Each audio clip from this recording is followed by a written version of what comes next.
জানি না কেন এমনটা হচ্ছে, যেটা হচ্ছে সেটাকে তো মেনে নিতেই হবে, কি আর করব বলো। কি হচ্ছে সেটা নয় পরে বলি। এবছর শীত যাওয়ার একদম অন্তিম মুহূর্তে বড়মশাই কই মাছ এনে বললো একটু তেল কই করবি আরশি। সর্ষের তেলে নুন হলুদ মাখানো কইগুলোকে ভেজে তুলেছিলাম। মন খারাপ নিয়েই সমস্ত কাজ আমাদের মেয়েদের তো করতেই হয় বলো। তারপর আবার সর্ষের তেলে জিরে ফোড়ন দিয়েছিলাম অল্প একটু, হাফ চামচে মতন। তার মধ্যে দিয়ে দিয়েছিলাম একটু আদা লঙ্কা পেঁয়াজ, এগুলো বেটে ভালো মতন করে দিয়ে দিয়েছিলাম। একটু নাড়াচাড়া নাড়াচাড়া করে তারপরে তার মধ্যেই একটু নুন একটু হলুদ গুঁড়ো একটু লঙ্কার গুঁড়ো একটু জিরের গুঁড়ো একটু ধনের গুঁড়ো দিয়ে দিয়েছিলাম, অল্প একটু মিষ্টিও দিয়েছিলাম যেন। তারপরে তেল বার হওয়ার পরে একটু জল দিয়ে দিয়েছিলাম। ও পোস্ত চারমগজ আর কাজু বাদাম বাটাটাও দিয়েছিলাম। তারপরে একটু জল দিয়ে ভালো মতন ফুটু ফুটু করে কই মাছগুলোকে দিয়ে ঢাকা দিয়ে, কই মাছ সিদ্ধ হতে একটু বেশি সময় নেয় সেই জন্য রেখে দিয়েছিলাম। নামানোর আগে কিছু চেরা কাঁচা লঙ্কা দিয়ে দিয়েছিলাম, যেহেতু রান্নাটা তেল কই তার ফলে লাস্টে একটু তেলও ছড়িয়ে দিয়েছিলাম। তেল কইয়ের রেসিপি তো আমরা সবাই জানি, তবুও আমি যেভাবে তেল কই করি সেই রেসিপিটা তোমাদের সঙ্গে একটু শেয়ার করলাম। এবার বলি মন খারাপ কেন জানো, বুঝতে পারছি না। চ্যানেলটা আমার একেবারেই নতুন, 1 জানুয়ারি থেকে শুরু করেছি।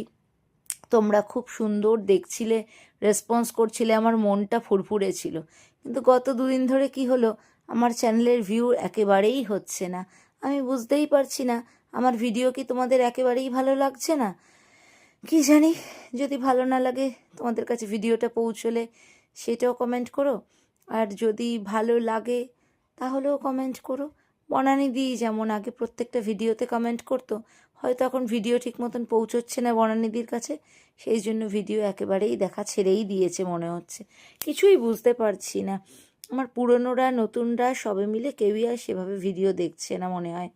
যাই হোক, গিয়েছিলাম কোথায় জানো তো, জীবনে প্রথমবারের জন্য গিয়েছিলাম আমি একটা ক্লাসিক্যাল মিউজিক্যাল প্রোগ্রামে, সুর সঙ্গম। এই প্রোগ্রামটা হয়েছিল ভীষণ সুন্দর একটা অনুষ্ঠান। এই যে পণ্ডিত স্বর্ণময় চক্রবর্তীর তত্ত্বাবধানে হওয়া এই অনুষ্ঠানে, এই যে তার মেয়ে, ওনার মেয়ের নাম হলো সোহা, সোহা চক্রবর্তী। খুব সুন্দর একটা গানের অনুষ্ঠানে গিয়ে মনটা ভীষণ ভালো হয়ে গেল। রবীন্দ্রভারতীর একজন বিশিষ্ট গানের অধ্যাপক এসেছিলেন, আরও বহু গুণীগানী মানুষেরা সেখানে এসেছিলেন, দেখে খুব ভালো লাগছিল। উপরি পাওনা হিসেবে জীবনে প্রথমবারের জন্য কাউকে আমি উত্তরীয় পরিয়ে বরণ করেছিলাম। খারাপ লাগার মাঝখানে এই ভালো লাগাটাকে নিয়েই ভিডিওর থেকে আজ চলে যাব। আজ তাহলে আসি, আমি কিন্তু তোমাদেরই আরশি।